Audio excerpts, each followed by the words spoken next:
कहानी सत्यम शिवम सुंदरम।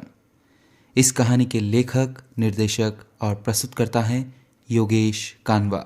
दूर परिवार से अलग रहकर नौकरी करना एक अलग तरह का अनुभव होता है। हर वक्त परिवार के साथ रहने की आदत और हर काम के लिए पत्नी पर निर्भरता पुरुष के लिए अकेलेपन में और अधिक चुभन देती सी लगती है। सुबह की चाय से लेकर डिनर तक के तमाम काम जब खुद करने पड़ते हो, झाड़ू पोछे से लेकर कपड़े लत्ते तक को खुद ही समेटना पड़ता हो, तब शायद पुरुष को पत्नी के अस्तित्व का भान होता है, स्त्री की सार्थकता का आभास होता है। वरना तो पत्नी खाना बनाने और बिस्तर में साथ देने की मशीन से ज्यादा नहीं लगती है। कभी कभी यह विरह तोड़ सा देता है, लेकिन मीठे स्वाद के लिए कड़वे का अनुभव होना लाजमी है। पर जब कड़वे के अनुभव को भी आप गुणकारी समझने लगे तो वही कड़वाहट भी मिठास देती सी लगती है, इसी उम्मीद में कि इसके बाद निश्चय ही वही मिठास होगी। बस कुछ इसी तरह के विचारों में खोया शिवम रसोई में सब्जी बना रहा था। उसके इस प्रकार से विचारों में खोए होने के कारण कढ़ाई में सब्जी थोड़ी सी लग गई थी। लग क्या गई थी, यूं समझो आधी सी जल गई थी।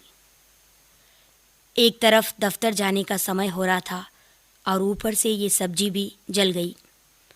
जैसे तैसे उसने रोटियां सेक कर जल्दी से तैयार होने का उपक्रम किया।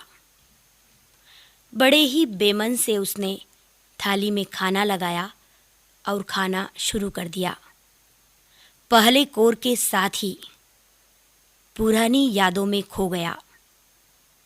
उसे याद आया कि जब शादी के कोई 4-5 महीने के बाद ही एक बार उसकी पत्नी ने खाना बनाया और गलती से थोड़ी सी सब्जी कढ़ाई में लग गई थी।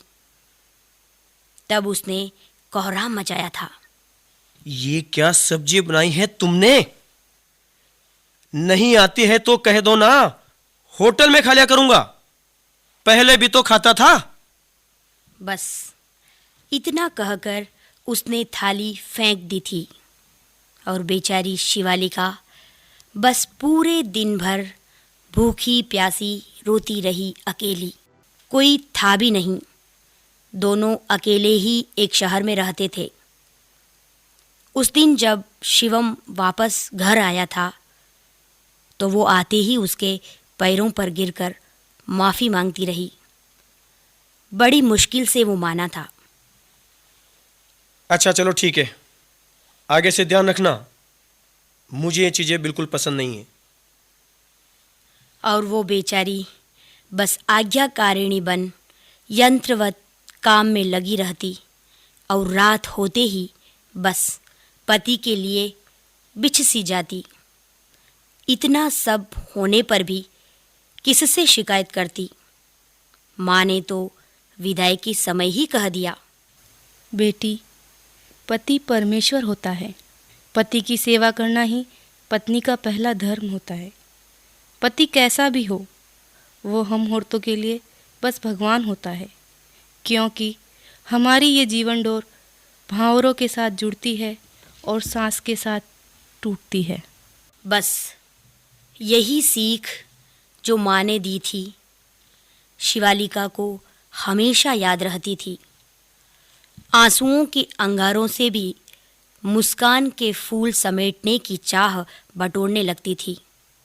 बस उसी घटना को याद करते करते कब उसने खाना खा लिया कुछ पता नहीं। जली हुई सब्जी का स्वाद कैसा था मालूम नहीं। बस वो समझ ही नहीं पा रहा था कि वो तुनक मिजाजी शिवम कैसे खा गया इतनी जली हुई सब्जी को, और उसका आभास तक नहीं हुआ। तभी रेडियो पर समाचार आ रहे थे। इंग्लैंड के एक छोटे से गांव में पत्नी पर अत्याचार की पराकाष्ठा। बस वो आगे कुछ भी नहीं सुन पाया और बरबस ही आज उसकी आंखों से आंसुओं की धार बह निकली। वो सोच रहा था, औरत चाहे वो इंग्लिस्तान में हो या फिर हिंदुस्तान में, पुरुष के अहंकार का शिकार होती ही है। पिटती है, कुढ़ती है, सहती है और बस रोती है। आंसुओं और औरत की आंखों का रिश्ता हर मुल्क में एक जैसा ही है। इन आंखों से गिरता आंसू का एक भी कतरा दुनिया की किसी भी जबान का मोहताज नहीं होता है। औरत के दर्द की कहानी उसके हर आंसू की जबानी होती है। उसकी यह मौन पीड़ा बस औरत का आंसू ही समझ सकता है। मैंने भी तो अपनी शिवालिका को आंसुओं की यही मौन पीड़ा कितनी ही बार दी है, पर उसने कभी भी उफ तक नहीं की, बल्कि वो हमेशा बिना गलती किए ही हर बात पर मेरे कदमों में बिछती रही और माफ़ी मांगती रही। आखिर किस बात की, किस खता की जो उसने कभी की ही नहीं। बस मेरे अहंकार की तुष्टि के लिए वो हर बार टूटती रही, कतरा कतरा कर बहती रही, सब कुछ सहती रही। क्यों? आखिर क्यों वो सहती रही? शायद पुरुष होकर कभी ये बात समझ नहीं पाऊंगा। और वो बस इन्हीं ख्यालों में खोया यूं ही बैठा घंटों रोता रहा।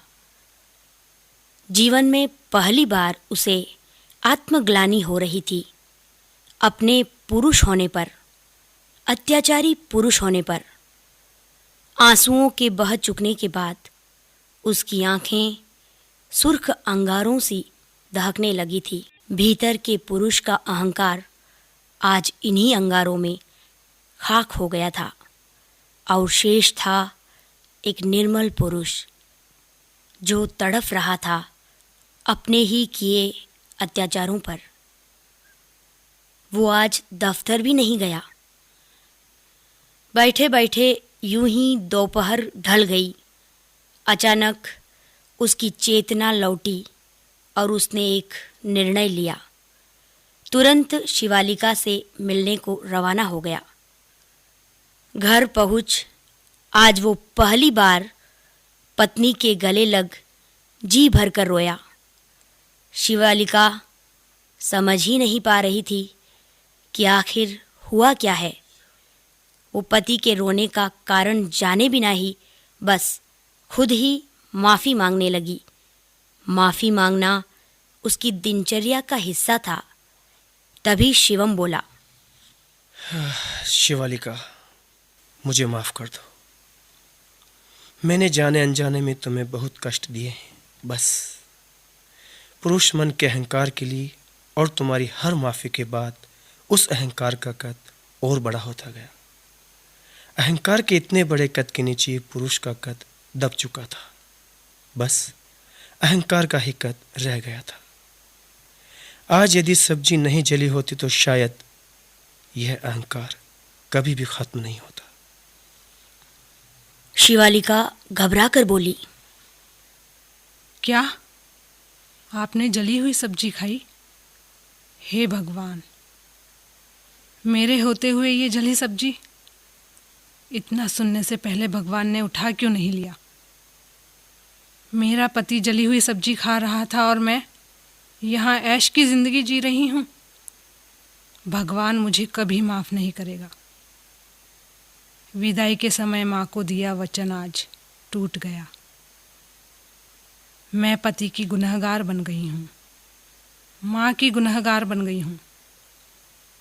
मुझे कभी मुक्ति नहीं मिलेगी, कभी मुक्ति नहीं मिलेगी इस पीड़ा से, कभी नहीं। और वो जोर जोर से रोने लगी। वो अब भी केवल अपनी ही गलती मान रही थी। उसे लग रहा था वो पति की सेवा नहीं कर पा रही है। तभी शिवम ने शिवालिका को बाहों में लेते हुए कहा, तुम औरत हो, केवल औरत, जो बच्चे को जन्म देना जानती है, उसे सूखे में रख खुद गीले में सोना जानती है। पति कैसा भी हो उसके लिए बिछना जानती है, बस सहना जानती है, हक मांगना नहीं जानती है ये औरत। दुनिया के किसी भी कोने में हो, वो केवल सहना जानती है। क्यों नहीं समझती हो तुम? तुम्हारा भी अपना कोई हक है। पुरुष की गलती पर माफी तुम मांगती हो। क्यों नहीं समझती हो तुम? क्यों नहीं समझती हो? और वो फिर रोने लगा। शिवालिका ने उसे पुचकारते हुए बस इतना ही कहा, आज मुझे मेरा शिवम मिल गया। नारी समर्पण का नाम है, त्याग और बलिदान का नाम है। यही सत्य है, सत्य ही शिवम है और शिवम ही सुंदरतम है।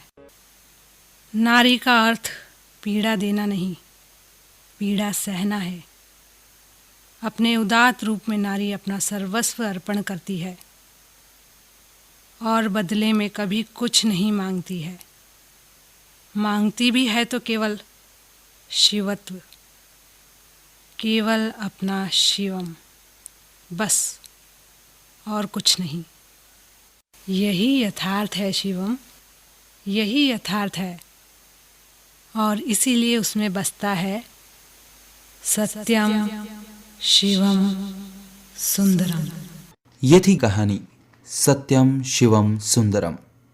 इसमें भाग लेने वाले कलाकार थे विष्णु भारती शिवम, कृष्णा मरलेचा शिवालिका, वृतिका साल्वी माँ, सूत्रधार थी संगीता श्रीमाली और इस कहानी के लेखक, निर्देशक और प्रस्तुतकर्ता थे योगेश कानवे।